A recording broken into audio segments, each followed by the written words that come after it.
Hitman seemed to have all of the makings of a hit summer movie: a rising star leading man, a magnetic leading actress, a beloved director, a successful festival run, and great reviews. Then it got bought by Netflix and completely fell off the radar. It was released in a handful of theaters this past weekend, and is set to begin streaming this upcoming weekend. But had you even heard about it before clicking on this video? Why is it that this film, with all of its great elements and mix of romance and action and comedy, all of the kinds of things people love seeing on screen, seems to have completely had the wind taken out of its sails right when it's meant to be taking off? The problem, it seems, isn't with Hitman at all, but rather is a much larger issue keeping good movies from actually being able to find their audience. So let's take a deeper look at Hitman itself, including how much of it is actually based on the real-life events of the story, and how the budding mid-budget movie renaissance could save Hollywood if studios would stop blocking their own bag. And don't worry, no major spoilers for the film. Hitman is loosely based on the real-life story of pretend hitman Gary Johnson, as detailed in a 2001 Texas Monthly article. Gary was a part-time professor who, it turned out, had a knack for acting. He could convincingly become whoever the person in front of him wanted him to be, and these skills came in handy as he began working with Houston detectives to help stop murders. When people were looking for a hitman and it got back to the detectives, they could set the person up in a meeting with Gary, where, once they confirmed they were serious about getting him to take out someone they knew for money, they would be arrested. Gary went pretty deep building on his characters to make them believable. They called him the Laurence Olivier of fake hitman, and he just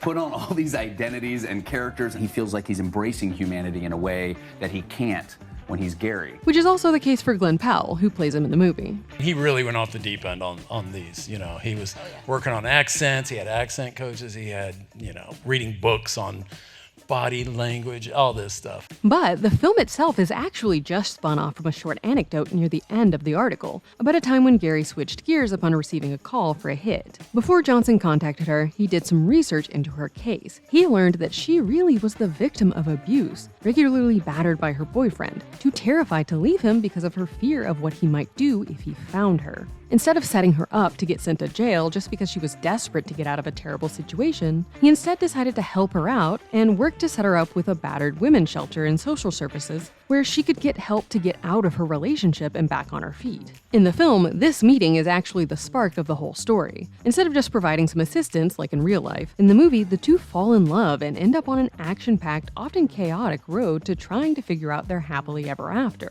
But I think her traumatic experience in her past relationship, it's like where she's jumping off from, in a way. She's in desperate need of reinvention and some excitement and freedom in her life. Powell co-wrote the film with Linklater, and said that they found this idea of finding love and yourself in the midst of danger and hard decisions was just too good to pass up. What we found to be the opportunity of something truly original, something that we really felt like had something to say, something that was exciting and sexy and had thrilling elements and romantic elements, and there was but it was kind of screwball. And audiences agreed. As the film did the festival circuit, it racked up glowing reviews, with many people noting that it had a great chance at being one of the big movies of the summer. To many, it really felt like an old-school, star-making, crowd-pleasing hit to be. In his review for Roger Ebert, Brian Tallarico noted, "People like to speak about a golden era of movies, the precise dimensions of which often shift based on the generation of the speaker, when Hollywood made products that were sexier, smarter, and just generally better. Richard Linklater's Hitman is for them." With his typical charm and love for his characters, and his ability to combine a fun time with real introspection,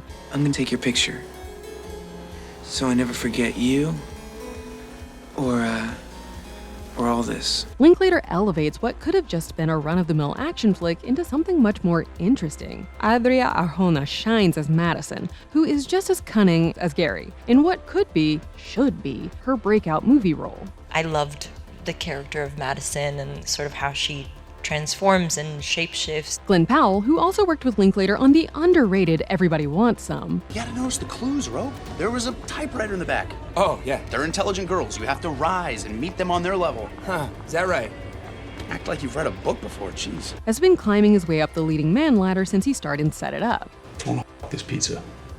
I get it. You should never say that to anyone else.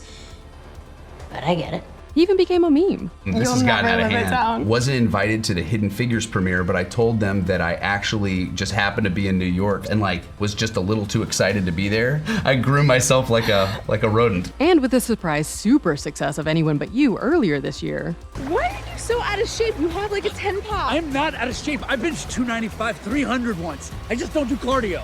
Oh my God, you're hot girl fit. I'm not hot girl fit. It really seemed like Hitman was finally going to be his big moment. But then in Venice, the film got picked up by Netflix, and everyone worried that it might signal the end for the film before it even had a chance to take off. And looking at how things have gone so far, it seems like those concerns were warranted. Now, there is no such thing as a surefire hit. Even movies that do seem destined for success can end up doing surprisingly poorly. Just look at what happened to Furiosa. And it's not a surprise that a streaming service is more interested in putting the films it buys on its streaming platform than in theaters. Plus, the film very well could be a huge streaming success. But having its likelihood of success lessened by a neutered theatrical run and nearly non-existent promo isn't just a problem Hitman is facing. It's a much larger industry-wide problem that seems to be blocking Hollywood from the very kind of success it claims to want. Whether you're moonlighting as a fake hitman or just trying to find something to watch on your favorite streaming service, we all need good food to keep us going. If you want to enjoy tasty meals without all of the hassle of prep and cleanup so that you can get out and enjoy those beautiful sunny days with as little time spent in the kitchen as possible, you need to check out this video's sponsor, Factor. Factor can help you meet your wellness goals this summer with its menu of chef-crafted, never-frozen meals that are dietitian approved and ready to eat in just 2 minutes.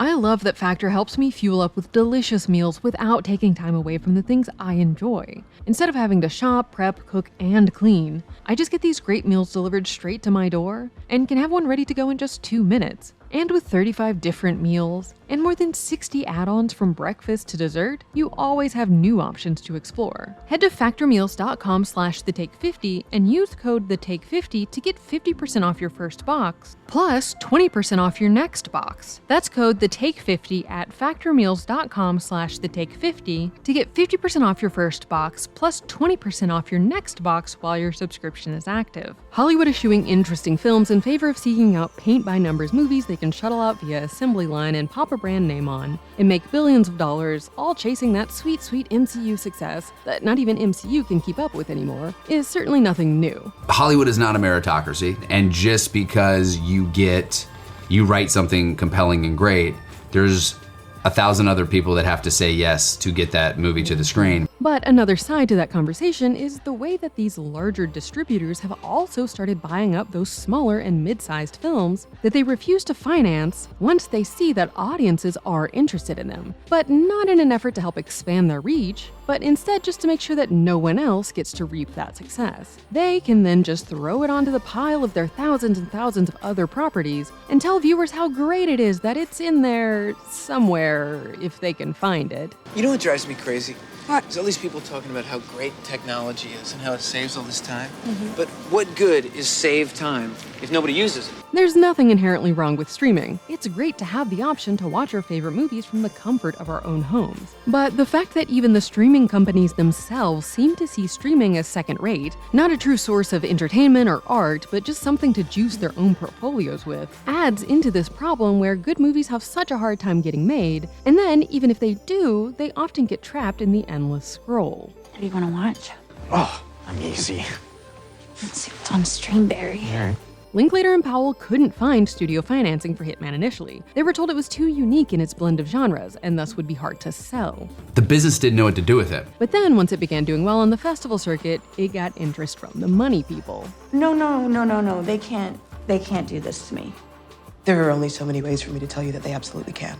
The obvious answer to this is, well, of course they only want to spend money on things that they know will make money. But as we've seen time and time again in recent years, big-ticket tentpoles that seem like they should be sure bets continue to falter at the box office. But things that feel interesting and in any way original have been consistently doing well. And mid-budget films have long been the key to success in that arena. While certainly some mega hits did also cost mega bucks, many of the recent surprise hits we've seen have had relatively small budgets. And this is because those are the kinds of budgets that actually allow for more freedom. They feel less risky to the studios, so they're then willing to allow for more experimentation and risks within the stories themselves. As Owen Gleiberman wrote for Variety, it's time that the industry and everyone in it starts to unite in realizing that the future of movies may depend, in part, on 100 modest successes, 100 sparks that stoke a roaring fire. Even if a Marvel movie or Godzilla Part 23 or Inside Out the live-action wow doesn't happen to be coming out that week, the audience still needs to think of movie theaters as places of possibility. Any dipshit can take pictures, Mason. Art. That's special. What can you bring to it that nobody else can? That's what I'm trying to find out. But when the studios are exclusively interested in profit, it can begin to feel like ever getting a focus back on the art, or even just the actual entertainment, might be a far-off dream. People have been clamoring for a mid-budget movie renaissance for a while now, harkening back to the days of the 80s and 90s when movie budgets weren't so wild that the movies would need to earn $1 billion just to break even. And so they were allowed to be a little more weird, or even just try out some new, interesting things. And though it is a daunting uphill climb, both creatives and audiences are still holding on to hope. Rick and I, when trying to take this thing out, always knew there was a movie that we wanted to see, and chasing that is always a worthy cause. Studios are constantly freaking out about how to elevate the synergy to enhance the audience connection metrics by interfacing with AI, to sync low-hanging fruit with a financially expansive experience sphere, or whatever. But they could solve all of their problems by just making good movies and, actually letting us see them. So what can we actually do? For one, support smaller studios and distributors who are trying to focus on allowing good movies to be made and shared, but might not have the same funding available for promo as the mega studios. And support the unions when they're going up against these behemoth companies to secure fair rights and pay for everyone who actually makes the movies, instead of just the people at the top who keep raking in immense amounts of money for just ruining everything. Movies are not just entertainment, but also such a crucial way we share our favorite stories and wildest ideas and deepest fears and biggest hopes. And so they're worth fighting for. So what's the point? I mean, I sure as shit don't know. Neither does anybody else, okay? We're all just winging it, I mean, the good news is you're feeling stuff, and you gotta hold on to that. That's The Take. Click here to watch the video we think you'll love, or here to check out a whole playlist of awesome content. Don't forget to subscribe and turn on notifications. And make sure to subscribe to our Patreon for exclusive new videos.